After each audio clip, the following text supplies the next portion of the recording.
Hey everybody, this is GGB. We're going to be getting into college basketball upset today, Tuesday edition. We missed on our Monday. There weren't a lot of hits on Monday. There were a couple close calls. St. Joseph's gave Kentucky everything they could handle and even took them to overtime. Richmond in Colorado was close until the final minutes, and then UCLA barely missed a layup to send that game to overtime against Marquette. But the only game, weirdly enough, that pulled off the upset was a game I didn't even have written down, because when I make the list or whatever on Monday, I'm always trying to scramble because they release the AP poll at like 1, and sometimes games start at 2:30, and it's just like I have to get the video out, and it's just like it's really annoying, and so sometimes I miss a game, and that's what happened yesterday. Is I missed a top 25 game. Wisconsin took on number 24 Virginia and destroyed them. It's not many times where you see a team win by 20 and only put up 60 some points. That was a huge win for Scotty, right? Like, that's the one you needed, right? Because, like, you were 2-2. You hadn't played your best basketball yet. Sure, both of your losses were forgivable. A loss to Tennessee is not bad, and a loss to Providence isn't bad either. But you can't just be like, I didn't lose any bad games. You need to win some, too. And an out-of-conference win over Virginia is going to hold. It's going to look pretty good, probably, at the end of the year on a resume.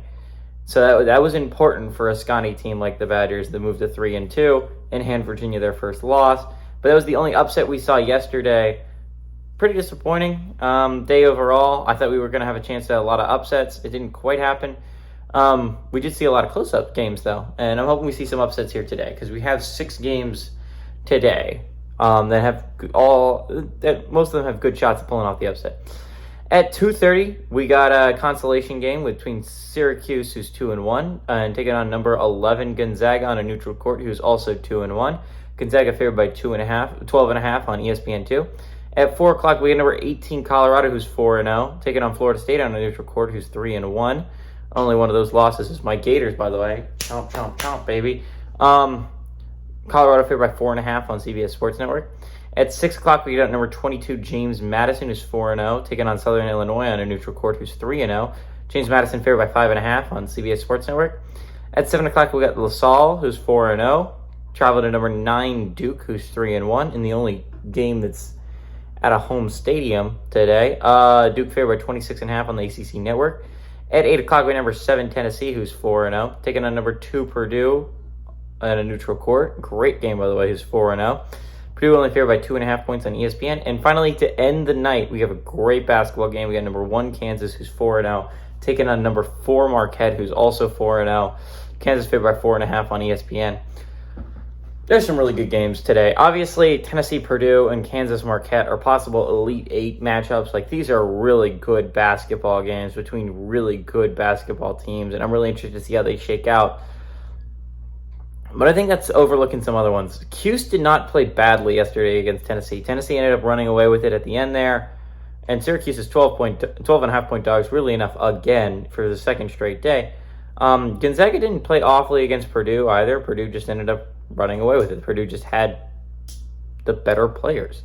I'm interested to see how this consolation round goes. If you're Syracuse, this is a game you kind of need to pick up. Weirdly enough, against Gonzaga, it'd be likely going to be a quad 1 win at the end of the year. You know, it's an important game simply because there's not going to be a whole hell of a lot of chances to pick up games like that in the ACC.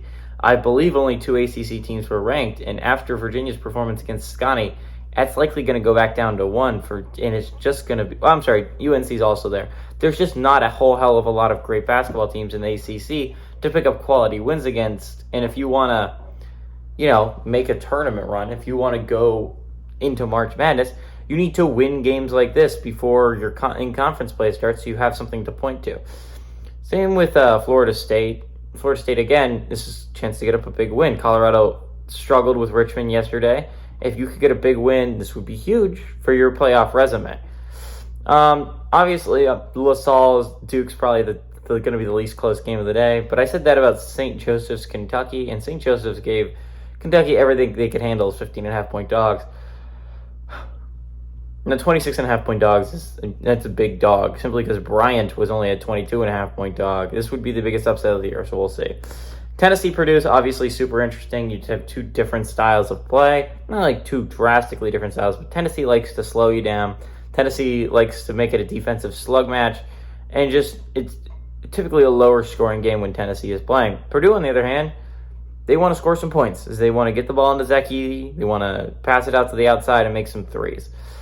Kansas Marquette is also extremely interesting to me because Kansas, with Hunter Dickinson, has been a more physical basketball team going down low. And Marquette, ever since Shaka Smart's been there, it's kind of been a more three-point shooting team. Marquette survived a squeaker last night against UCLA. I'm going to be interested to see how this game goes. We have a chance if there's no upsets in the Tennessee-Purdue game and the Kansas-Marquette game, we'll get the number 1 team in the nation versus the number 2 team in the nation. And we'll see who's actually the number 1 and who's the number 2.